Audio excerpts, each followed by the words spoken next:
Assalamualaikum warahmatullahi wabarakatuh.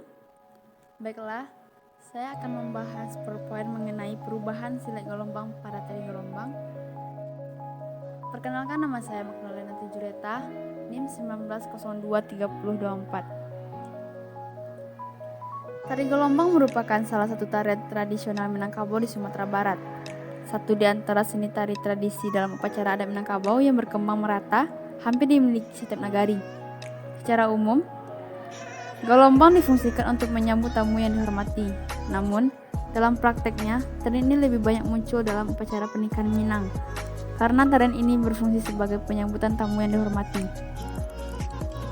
Tari gelombang yang aslinya ditarikan oleh puluhan lelaki, terbagi menjadi dua kelompok yang masing-masing dipimpin seseorang pemberi aba-aba.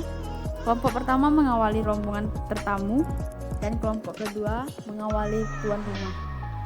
Rombongan tertamu datang ke tempat perjamuan dengan didahului penari gelombang yang melangkah dengan menggunakan langkah ampek, dengan aba-aba pemimpinnya yang berada di depan. Mereka bertepuk ketika hendak melakukan langkah maju. Selanjutnya, semua penari melakukan gerakan mundur hingga tamu-tamu yang dikawal berada di depan mereka. Dari sini, para pun dipegang oleh pemuka yang dituakan dan kedua belah pihak. Dari tari gelombang pun selesai. Dalam prakteknya, tarian gelombang disajikan dengan iringan musik dari perpaduan bunyi talempong dan puput petang padi. Namun demikian, gerakan tari tidak menyesuaikan dengan musik dan hanya bergantung pada aba-aba pemimpin. Berada di depan, mereka bertepuk ketika hendak melakukan langkah maju. Beberapa contoh pergerakan tangan diantaranya ada kudo-kudo, gelek, siku-siku ambek, dan tapua.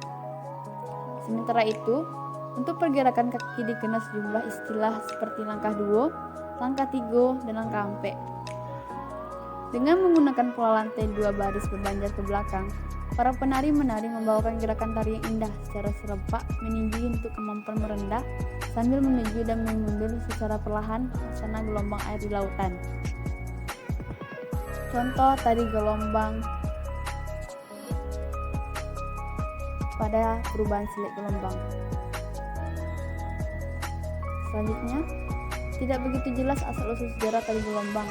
Tari ini telah lama menjadi bagian dari kebudayaan Minang. Keberadaannya tidaklah dari silet. Oleh karena itu, di awal perkembangan tidak disebut tari, namun silet gelombang.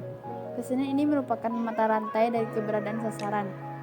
Tumbuh dan berkembang dalam lingkupan masyarakat yang menganut sistem matrilineal. Di masa awal, penarinya dengan ala laki-laki saja dengan menggaya pencaksilat. Konon, gelombang berhubungan dengan kisah pernikahan seorang pemuda ketika menuju ke kampung istrinya. Jadi kawal oleh teman seperguruan silatnya. Ada yang menyebutnya sebagai bentuk pengawal terhadap yang akan menikahi pengantin. Bisa kita lihat contoh di bawah ini.